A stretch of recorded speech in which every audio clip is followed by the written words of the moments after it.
Well, hello there, ladies and gentlemen. Welcome to Monday's edition of The Scoop. It's the start of a new week. It is the 20th of March. Again, we always mention the time and the day and everything else at the beginning of the podcast because we genuinely can't believe how fast this year is going. I can't believe that March is nearly out of the way. We are very nearly in spring if we pretty much are there. The pissing it down weather has pretty much gone from Manchester, at least for today anyway. And it's been absolutely gorgeous over the weekend. Genuinely, jeans and t-shirt weather when I was at the Trafford Centre, obviously for Mother's Day, taking Samantha out and going to see my nan and my mum and everything like that. So I hope that you all had a fantastic weekend and you got to see, obviously, your parents to spend time with your loved ones. But we aren't here to talk about that. I mean, you can do it in the chat if you really want.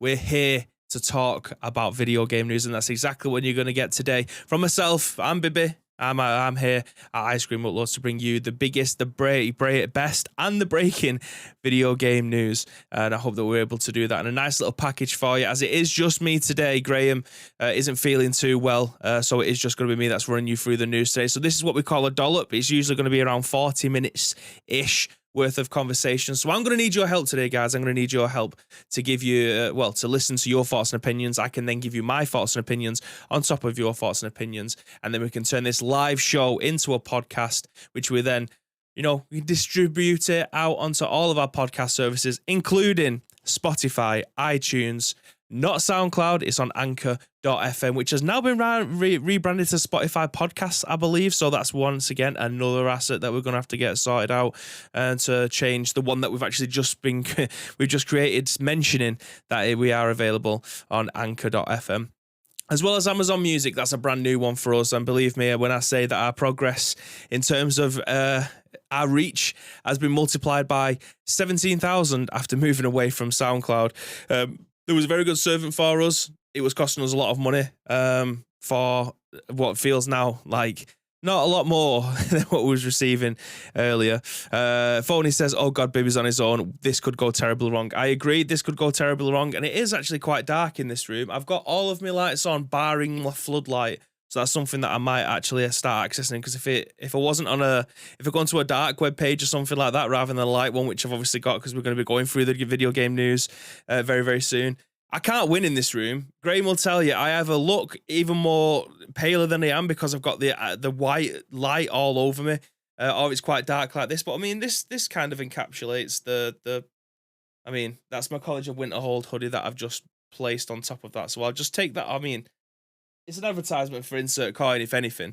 I've just kind of took it off this morning and threw it on the side and opted for something a bit more black. My College of Winterhold, Ice Cream Uploads in the checkout if you want to go and get some money off of some Insert Coin stuff. I mean, there's more Insert Coin stuff right there as well. This room is literally decorated in Insert Coin stuff. So the eagle-eyed viewers out there will probably know which ones those things are. But again, this is The Scoop, the UK's #1 video game podcast. Even if I do say so myself, and we go live each and every single weekday at 10 a.m. ish. It's 3:30. It's been a very busy day. Mondays are always a busy day for us because we've got meetings after meetings after meetings. Obviously, all the stuff that goes on over the weekend, we need to obviously build that into our weekly reports and stuff like that. If you didn't know, we are obviously Ice Cream Models. We are part of Jelly Media, digital marketing agency that specialise in video games. So if you have a video game that you want to have some the exposure to the masses, come to us. We'll do a very good job for you. And you might even be able to be able to meet me and Graham, as you can do on the 25th of May at format.gg. Use code FRM_MCR25 to get 25% discount off of your ticket. You can meet us. And apparently 21 people, according to 12 Head. So there's going to be 23, including myself and Graham, that are going to be going to format in May. That is absolutely outrageous. So that's going to be one hell of a night. I was meant to be getting the last train home. That's not going to be happening now. So Christ knows what time that event will be going on till, but we are going to be meeting up in the afternoon for some drinks and some burgers, wherever that might be. Graham mentioned something about that burger place delivering to some sort of curb that we're going to be sat at, which is going to be amazing. But yeah, you can come and meet all of us, guys. It's going to be absolutely amazing. So joining us early doors today is JMK, says !time, which then says the time is currently 15:19. which is basically 10 a.m. obviously. So that's 20 past 3 for you, for those guys that can't read 24 hours. Silence says, good afternoon. Kenny Cobra coming in using pretty much every single emoji that we have available to us, barring the Dovahkiin one, which is an absolute disgrace. Phony comes in and says, sorry, terrible sorry. That emote is probably one of my favorites that we've ever used on here, and I wasn't even here for when that kind of thing was knocking about. I had to catch up and find out why the bloody hell everyone was saying sorry. Terrible sorry. Cookies is here as well. Good afternoon. I've got one of those cool and soothe cold compress things stuck to my forehead. Migraine for days. Says Graham. I can just imagine him like this, with a towel across his forehead, just to try and, ease the pain that he's going through. JMK says, "Oh, so right." Graham says, "You can also show your support by joining our streams as often as you can, lurking while you can't. Raids are free and helps us grow." Is that a command, or has Graham just typed that out? I don't think I've seen that before. Silence says, "Graham was well enough to respond to my tweet, but not able to stream. Very sus. If I speak, I'm in trouble." Cookies says, Graham less, so no nip slips today. There goes my day. I mean, I need context. I've seen Graham's titties, well, I say well more than I should have done, but you know. Kenny says, I will be there. PUBG taking over the format. GG, absolutely. Graham says, no, they're sticky, so I'm sat at my desk, so it's just plunked on my face. Wearing it like a Jason Voorhees mask or something like that. Amazing. Your smile will brighten it up. Oh, thank you very much. Tina says, fuck this shit, I'm out. It's an absolute disgrace that you're not coming up to Manchester, by the way. I mean, you're meant to be, you are the best mod in the business. I'm saying that because Lotus might be lingering somewhere, but you're the best mod in the business, and you're not even going to be there. It's an absolute disgrace. I mean, imagine if we go to this event, right, and they don't have PUBG. Imagine how pissed. There's going to be 21 people there that are going to be super pissed off. I'm not going to be one of those people, by the way. Silence if you're not coming up as well. Again, disgrace. But yes, this is a video game podcast. If you didn't already work that out by now, we're going to be talking about I did actually have 4 news stories today, but I am not going through one of them because it was in regards to the PUBG roadmap that was listed out over the weekend. Wouldn't make much sense for me to go through that because I need some sense being made of it. So that's where Graham's going to come in hopefully tomorrow to be able to give us some more insight as to what they've tried to deliver, so I can ask the questions and he can answer them. Do you know what I mean? Because what's the point of me delivering something that I know nothing about? I'm when it comes to PUBG events, I'm just a little guy in the corner that's just pressing the buttons to make sure shit comes up on the screen. All right, I know nothing about PUBG. Graham is the expert. I probably should have looped in someone like Silencer today, to be honest. That would have been fantastic, wouldn't it? Just let him go, the PUBG special episode, blah, blah, blah. He can rabbit on. I imagine he can talk more than Graham. Highly doubt it. But at least we've been able to get a good show of it. So we'll save that article for the next time me and Graham are both on here, so I can grill him. I can ask him for context of all the stuff that's been listed there, because a lot of it sounds pretty damn good, including the clan stuff. That stuff I think is the kind of thing that PUBG needed to be able to take it to the next level, having a clan that you can then level up and then be able to get some clan signs and things like that. That's all stuff that Graham logs in every single day to tick his daily rewards off for. So something else to be able to grind towards as part of a group. Amazing. That's the stuff from the top and bottom of it. From what I looked at, and that looks like a fantastic addition. There's a lot more than that. There is a hell of a lot more that came from the dev talk over at weekend. So again, wouldn't make much sense for me to be able to go through that stuff, considering I don't know anywhere close to as much as these guys do. So we'll go into that as and when Graham's available to be able to do so. Silencer says that he's in Florida. Oh my God, small flex in the timeline there. Bastard. Phony says it's the gravy that scares him off. I agree, to be honest. Tina says, you lot hate me enough already. When you meet me, you'd hate me even more. Well, there's only one way to find out, and that's by obviously joining us that format. Graham says Silencer is out of the country. I mean, that shouldn't stop him from picking up his phone and joining Discord, right? Because he's pretty much listening to this podcast right now. Unless he is actually on the beach somewhere with his earphones in, looking at some picturesque sea, and at the same time, Florida isn't next to the sea, is it? So that's just made me look a bit of a twat. There's no coast in Florida, is there? So yeah, that's just made me look an even bigger diva. I mean, looking at a theme park, looking at a water park, there we go. The narrative fits. Can you fit in ICU Asbo? ICU, oh, there you go. ICU clan when? I mean, I will join it and get you 0 experience points apart from when we're streaming on Insert Coin or something like that. Tito says, exclamation mark Tito. Is Tito, aka Ted Not, aka Coffee Dough, the grass is growing gravy hating, Xbox boss loving #1 mod? How did I manage to fit all that in as a tongue twister and never be able to speak proper England? I have no idea. But I hope Graham's playing tummy sticks with his time off. What the bloody hell is that? Florida is mostly coastline. Is it? I have no idea. I am genuinely terrible at geography. I did it till year 9 and then binned it off as soon as I could because I just couldn't be arsed. Same with history. No idea. Currently started playing, currently in sunny Hertfordshire at the moment, says Silencer. What? Someone's trying to fuck me up here. I do not need you guys to trip me up. I can do that myself. But anyway. You're here to talk about... I'm here to talk about video games. You're here to listen and join in the conversation, not talk about how bad Bibby's geography is and where everything's located, because you show me a map and I will probably get 90% of the things wrong, including where England is on it. Well, obviously part of the UK.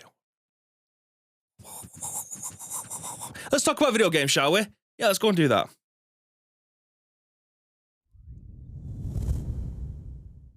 Well, that was the fastest transition I have ever seen in my life. But we're here. We got there eventually. So written on the gamer then by RHIANNON BEVAN, she states that Blizzard is limiting the number of Diablo 4 players to ensure stability in the game. I have it on very good authority that Graham has been giving out codes to this game over the weekend, including to Naked Neil and to Tito. So I hope that you guys are having a fantastic time within the game if you're able to get in there. Stated in the tagline of this article, until an issue has been fixed, devs are managing the rate of which Diablo 4 players are able to get into the game. Now, this was published 2 days ago, and they are still having the same problem within this. So I do apologize. It says that it's 2 days ago. The problem is still going on.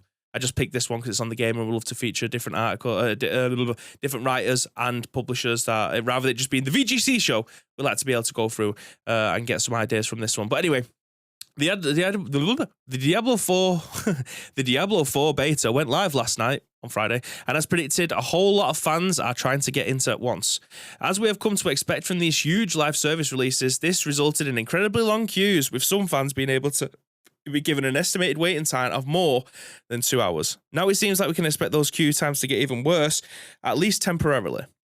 In order to address the issue that was causing players to be discontinued, it seems that Blizzard will start letting fewer people into the game at once. To ensure that the game runs smoothly for all those that are brave enough to queue, the devs say that they will be managing the rate of which players entering the game, likely meaning that fewer fans will be able to enter the beta at once. And this is a quote. The team is working through some issues some issues behind the scenes that have been affecting players and causing them to be disconnected from the servers. Reads a blog post from Diablo community manager Adam Fletcher, and he goes on to say that we are managing the rate of which players are entering the game until we have a full fix for the disconnection issue. The good news is that if you actually make it into the front of the queue, the number of players should ensure that there is a smoother experience. However, there is no ETA on a fix that will let anybody experience the beta, with Blizzard simply stating that it is actively working on addressing these issues. The team will be working over the weekend, though, hoping to increase the influx of players and significantly reduce the queue times. Many will be hoping that these fixes come quickly, however, as the response to this update has been fairly negative.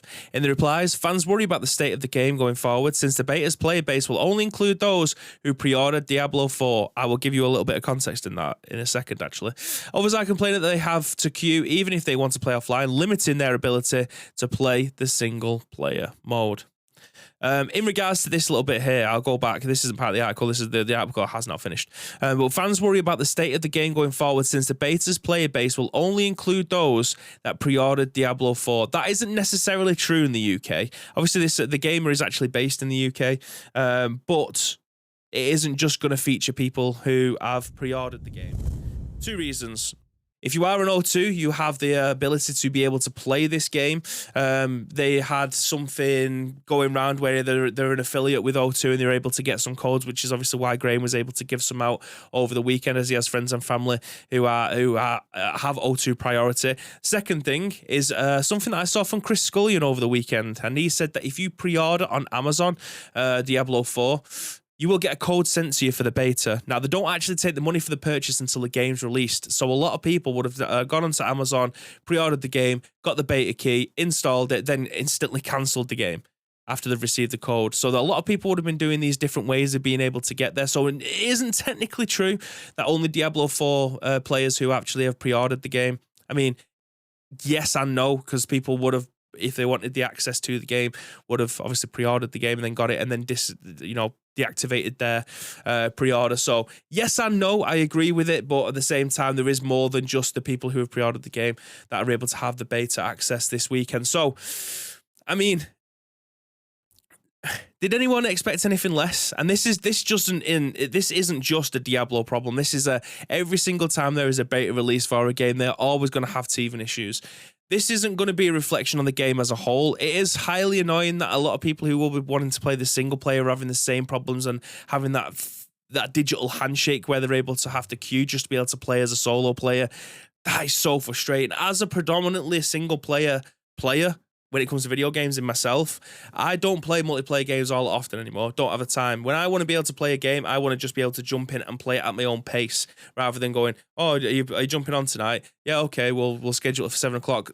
I haven't got a schedule to be able to play games, so if I wanted to be able to jump on and spend a couple of hours being able to play games at this moment in time, I want to be able to do it at my own time. Having to wait 2 hours to be able to play a game that I'm just going to be solo queuing anyway makes zero sense to me. And this is the future which Xbox shown us well over 10 years ago now when they brought the Xbox One out, where it was going to be an online console all the time, always on console. That isn't the future which I think video games should go down. I believe that games as a service is a very good model if you do it correctly. However, in this instance where a game is going to be predominantly played by single player people, that's not to say that those people won't be playing it online with their friends at some point. They might want to do a couple of runs with their friends, but chances are people who are playing Diablo are probably going to be playing this game on their own, at least for the first run through. That sucks, man. That sucks real bad. So hopefully they'll be able to get that sorted out. It's a teething issue. It's a teething issue that happens with pretty much every single game at this moment in time, especially a game that goes into beta. It's it's difficult to scale how many people will be playing your game. So I imagine they've been throwing up servers left, right, and center.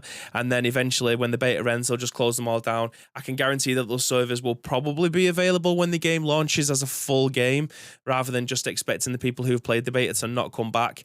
I'll take all of what's been said in this with a pinch of salt, by the way, not including what I'm saying. Things could change by the day.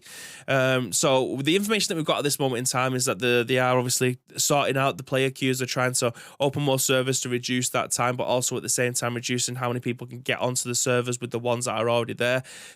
That hopefully will change in the coming days, obviously before this beta ends, and then the full game ends up getting launched. So fingers crossed that we're going to get a decent Diablo game out of this one, because obviously we've been waiting the longest time for a brand new one to come out. So Iceman says, back home after nearly 2 weeks in the caravan, getting back to the Fire Pro wrestling world for reasons, obviously. Phony says, you got an affiliate, says Iceman. Not yet. Analytics say 3.0, achievement says 266, not since Friday-ish. Phony says close, and they'll probably update at some point. Ice Creams, Graham says, I've still got a code if anyone wants it. Lake says, code for what? Graham says, Diablo, but looks like it might have ended now. We have some raid hype mode. I thought the beta finished on Tuesday. Have I misread that? I thought it finished on Tuesday. I didn't think it was just this weekend, which is why I'm talking about this article today. Anyway, we'll just disregard that if that is the case. Passer didn't look too hard. Okay, well, we'll assume that it's still up. We'll still assume, obviously it's the title of this episode. I'll cut this bit out when we go to post this one. So what you're hearing right now is exactly what's going on. But anyway, we'll swiftly move on to the next article just in case.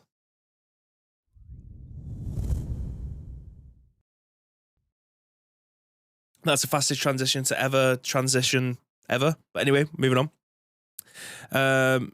Lake says, link to the Diablo news, please. Okay, give me 1 second.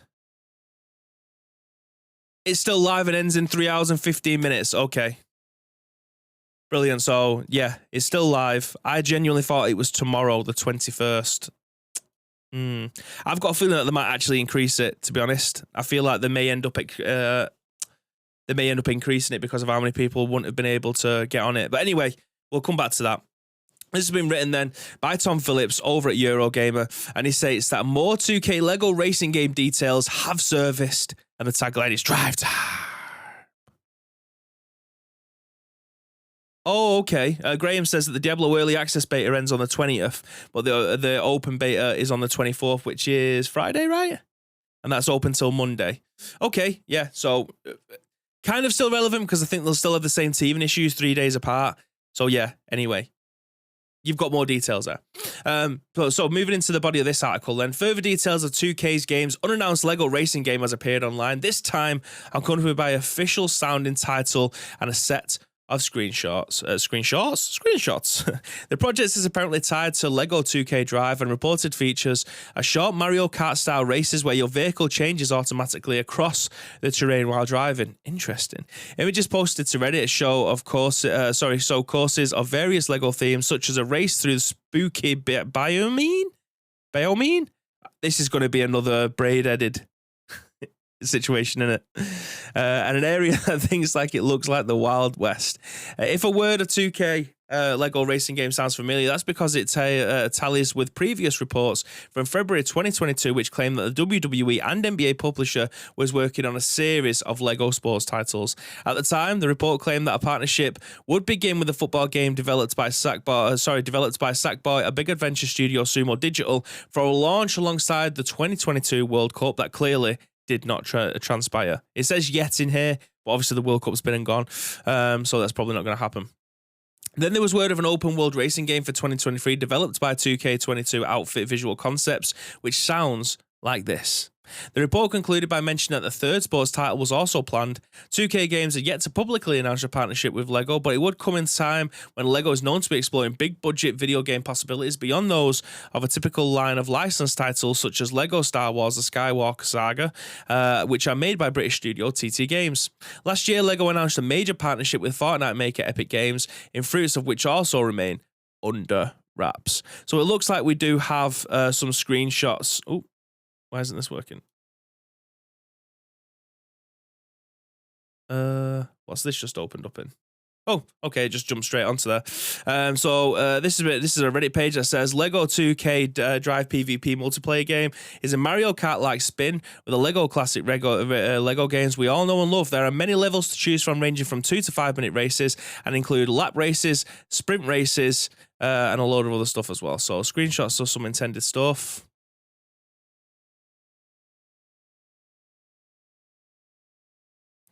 2K Drive. So here's some screenshots that have been listed on Imager. Yeah, this looks like a little bit of a mobile game, if I'm honest. However, LEGO tends to do quite well when it comes to stuff like this. With the Skywalker Saga, absolutely fantastic. Any of the LEGO games. LEGO Batman is one of my favorite LEGO games. It matches the humor perfectly, and obviously the LEGO Batman film. Outstanding. One of my favorite Lego films. So yeah, this is glazed overdrive that looks very much like the Simpsons donut. Correct? I mean, that doesn't look like Springfield in the background, but yeah. Why is it just gone to explore post? What the bloody hell are all these? Bryan Cranston just popping up here. I photoed my dog Panko every single day. Loggerhead Sea Turtle. Oh my God. I don't know what the end bottom of this is, but there isn't much to take a look at there. However, what we do know is that there is going to be a LEGO racing game, and I feel like the world is starting to come to us with more kart racing games. Like, for those of you that aren't aware, Kart Rider Drift or something like that is available on your PlayStation, your Xbox, your mobile, your PC. That is a fantastic kart racer game, and it's free to play. Like, there is battle passes stuff in there. There isn't stuff that are just being shoved in your face for you to be able to buy, to be able to pay to win and stuff like that. A lot of the stuff is unlocked by you actually participating and playing games. So that is definitely an amazing game to be able to go and play for free. And then you've got things like Sonic Racing, and then there was a Nickelodeon one that came out not long ago. That was a pretty good Mario Kart clone, and as well as obviously Mario Kart. So kart races are starting to come back out again. It isn't just all the simulation races like your Forza Motorsport and your Forza Horizon and your Gran Turismos and things like that, and your Assetto Corsas. There's some fantastic arcade games that are coming out there, and I think that LEGO will be one of the pick of the bunches when stuff like this ends up coming out anyway. Cookie says remastered Diddy Kong Racing. I never played that. I'm going to be honest. I never played Diddy Kong Racing. Crash Team Racing was fantastic. However, the rubber band in that game was ridiculous. I mean, obviously Mario Kart is quite bad, but it was even worse in Crash Team Racing. Hairbrain Ed says 12. There we go. Exclamation mark Moth. I didn't watch that. I have a reminder for 4 p.m. for Graham to export his chatbot stuff, because I thought we'd have the scoop done by then. Yeah, if you have that, Graham, to hand, an export of all your commands that you've made recently, I'll be able to shove them into mine as well, so that's good. Enzo's there saying, everyone is jumping on the kart bandwagon right now. What's the deal with this? I mean, because they felt like they'd been gone for so long, or there wasn't being done well enough. A lot of kart racers were being made for mobile first, and then obviously being ported elsewhere, which did a really bad job of those different versions. But like Kart Racer Drift is a fantastic one. If you haven't downloaded it, I'd definitely go and download that. Have a look at the last hour of the stream that I did on Saturday, and you'll see me ripping it up against Tito.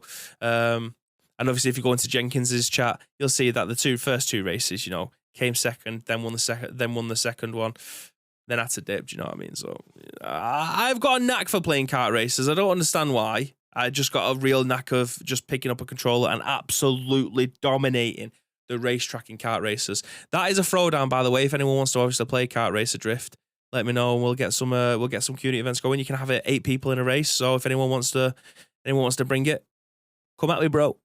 Iceman says, got that downloading on my Xbox right now. The best thing about it as well, and I mean, this sounds like a use code ice cream at checkout. It's really not a spawn or anything like that. It's just a really, really good game.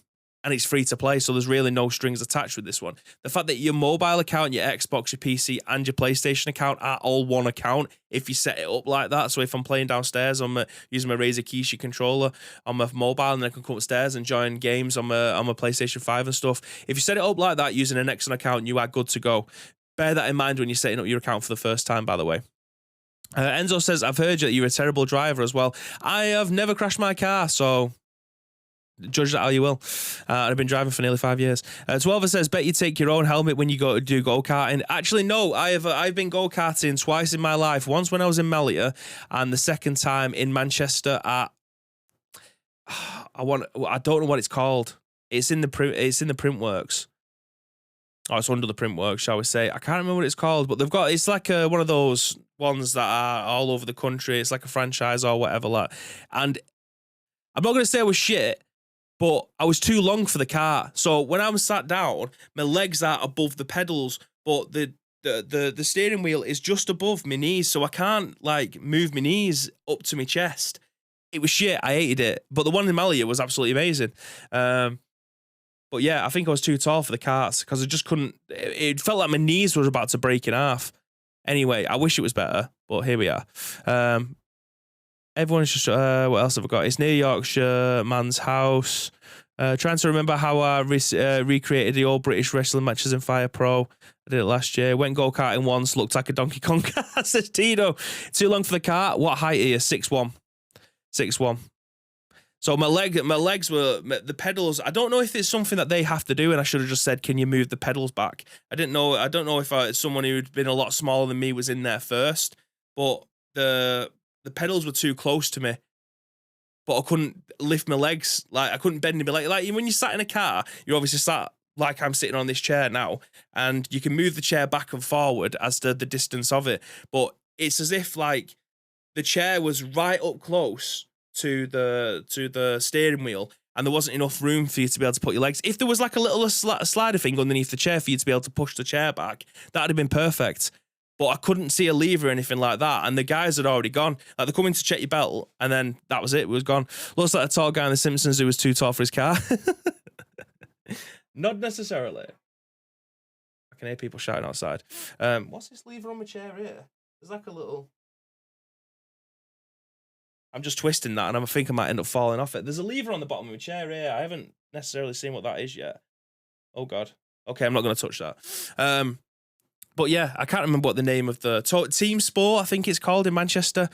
I'd love to do it again, and probably ask the questions next time as to why am I too tall for this? Can I move the pedals back? Can I move the chair back or something like that? It felt like a very, very small person had been in that before me. Now, I'm quite a big guy in terms of width anyway, but it was the length of the cart that was the issue this time, not my fat ass not fitting in the seat. For once. Anyway, last news article of the day. I realise what it is, why it's transitioning so fast, by the way. It's because I keep on pressing my camera frame first, because in the studio it's the other way around, and then I realise I pressed the wrong button, so I end up pressing that, and, you know, it's like a loop. It's like a loop. The Beer Fridge says, not going to lie, falling off your chair when you pull random leaves is great content. I'm going to wait until afterwards to do that, Fridge, because, you know, GIFs and memes and stuff like that. I'm trying to do justice to the GTO Mega Chair here, and I don't want to be the guy that ends up breaking it on stream, so I'll do that away from it. But anyway, moving back into the article. RHIANNON VG 24/7, Stephany Nunneley-Jackson says that the European Commission postpones the decision on approving the Activision Blizzard acquisition until May 22nd. Now, we have obviously covered this article, or the crux of the article, many times, but as this is an ongoing investigation, I feel like it's our obligation to let you know where this landmark behemoth of a lawsuit is happening and where we're up to with it. Considering I think this is going to change the landscape of video games for the next 10 years. But anyway, I'll move into it. The European Commission will decide on whether to approve or deny Microsoft's acquisition of Activision Blizzard on May 22nd. Originally scheduled for April, the decision was delayed so that the Commission was able to review more feedback from Microsoft's rivals and customers before deciding one way or another as per the routers. This will also give Microsoft time to offer its games and Activision Blizzard titles and services. It most recently made a deal with streaming companies Boosteroid and Ubitus, which will see games from both companies arrive on this service. It's thought that the Commission will approve the deal, according to previous reports, and Microsoft have recently offered a 10-year deal to Nintendo, which would see Call of Duty games release on the Nintendo Switch systems. The same offer was extended to Sony, but the company have balked at any decisions that have been presented to Microsoft as part of its press time. It has gone as far as stating that the company could potentially sabotage Call of Duty on PlayStation platforms to draw more customers to a more optimized version released for Xbox consoles. That is an outrageous claim, by the way. But anyway, it's entered into an agreement with Nvidia, which also could see Microsoft and Activision Blizzard games appear on the card maker's GeForce Now streaming services. Microsoft announced in January 2022 that it agreed to acquire Activision Blizzard in a deal worth $68.7 billion. Should it go through, Microsoft will own the IPs for Call of Duty, Warcraft, Candy Crush, Tony Hawk, Diablo, Overwatch, Spyro, Hearthstone, Guitar Hero, Crash Bandicoot, StarCraft, and many more. So current state of play, I've just seen Graham's comment saying, agreed?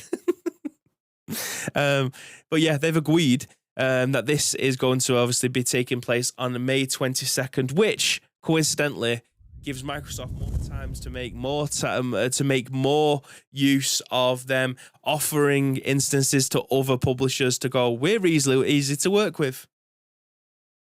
And I'm not just saying that as someone who obviously plays PlayStation games. I also have an Xbox, which predominantly I actually play way more than my PlayStation, barring at this moment in time because I'm still going through Skyrim for the 7,000th time. But yeah, I believe that this has been extended so that they can potentially do a bit more PR work around it to make it seem like they are obviously interested in working with other people. And I don't doubt that for a second that is something that they are super interested in doing. I always think there's an ulterior motive with stuff like this as well, though. So we'll take everything with it that you hear, including from us, with a pinch of salt, and you can make up your own mind when it comes to this stuff.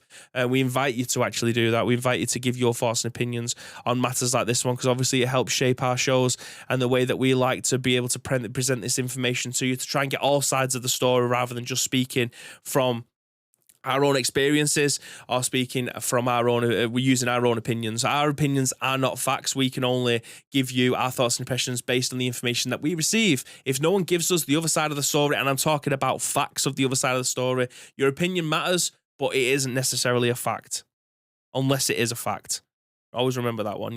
Just because your opinion is your opinion doesn't necessarily mean that it should be taken very literally, as is ours. And we will obviously state to you guys as and when we're giving you our thoughts and opinions, which is pretty much the entire show based off of what we end up reading and what we end up covering. If you see another side of the story that we haven't obviously got the facts to, feel free to let us know. Feel free to go into our Discord, into the scoop section, and obviously give us that information. Obviously, it needs to be based on credible facts. If we give an opinion piece, we will obviously give you an opinion piece and wrap that round in a bow of an opinion piece. But more often than or not, we obviously try and toe the line and give you the facts as and where we are able to do that. So if you have more information on this than what the likes of Stephany Wainley, Vicky Blake, Oisin Kunke, Tom Phillips, all of these people, these respected journalists, if you obviously see stuff that we end up doing, then feel free to obviously present that to us. Great news, says Graham. Can't export my commands. Streamlabs chatbot desktop is a penis, not letting me export or update. Great success. I think we had this problem last time, and it was just on a whim one day that it decided to start working again, so that should be great. Enzo says, fuck's sake, Graham, you just maybe have to make an explicit because Streamlabs desktop is a smelly fat cunt fucker. I slowed down to try and get a slowing down. What is going on? I think it's time to be able to end this one. Bayfrish says, not going to lie. Oh, you've already done this one. It's too tight and loose in the seat resistance. It's linked to the button on the right-hand side. Okay, that makes sense. Yeah, because I feel like it does wobble when I move back a little bit. So that makes sense. What I've done is I've actually used this chair as a chair should be, rather than it being like a one where you're sitting back all the time. I'd rather have my posture sat forward, because obviously I want to try and, who doesn't want to try and improve their posture? So I have got it right forward, but that's fantastic. I'll do that afterwards then. You know what? Putting this together, I never even noticed that there was a lever there. So I'll sort that out anyway. Podcast marked as explicit. It always does anyway. It always does. 12 says, are we saying the C-bomb in this one? See what I mean? Self-editing. But yes, ladies and gentlemen, that is today's episode of The Scoop. We do have one more news article that I pulled forward for Graham, but obviously because it isn't here, it doesn't make sense for me to go through it, because it is based around the dev talk that took place last weekend regarding PUBG and the future and the way in which they're going to be shaping their content. So we'll leave that one for next time Graham's available, so I'll be able to pick his brain and get his thoughts and opinions based off of the facts that have been presented to us over the dev calls this weekend. So yes, that is Monday's episode done and dusted. There's still 4 more episodes to come this week though, so if you want to help shape any of those episodes, there's 2 ways you can do so. First of all, find us on social media. It's at Ice Cream Uploads across all major social media platforms, or alternatively, get involved with our Discord. If you type in !Discord into the chat, you're able to get the link. If you're listening to this on any of our on-demand services, go into the description. You will also get a link. By the way, if anyone wants to guide the raid, do that right now. So at the end of the show, I'll be able to send you over there. But if you want to help shape those shows, and obviously, as I've just mentioned, there's a couple of ways you're able to do so. But all we need from you is a URL plus your thoughts and opinions. We will then give you our thoughts and opinions on the very next show, which could be live from the ICU studio tomorrow, depending on if Graham's alive or not. If not, we'll still be giving you some scoops, whether or not it'll just be me from the studio, or Graham from his home, or everything else that comes on in between. We're obviously here to give you some news this week. So that should be probably not tomorrow, 10 a.m. tomorrow. At some point tomorrow, you're probably more likely to get some idea of when that's going to be by joining our Discord. The community is always thriving over there. We obviously do have a lot of interaction with you guys. You guys as well, joining voice channels and playing games, obviously amongst yourself that are away from ICU. We love to see that stuff. So thank you very much. You guys are all playing very nice with each other, which is fantastic. But until tomorrow's episode, there's always one thing that we want you to do, and that, my friends, is to stay frosty. Press the back button and we go to the end slate.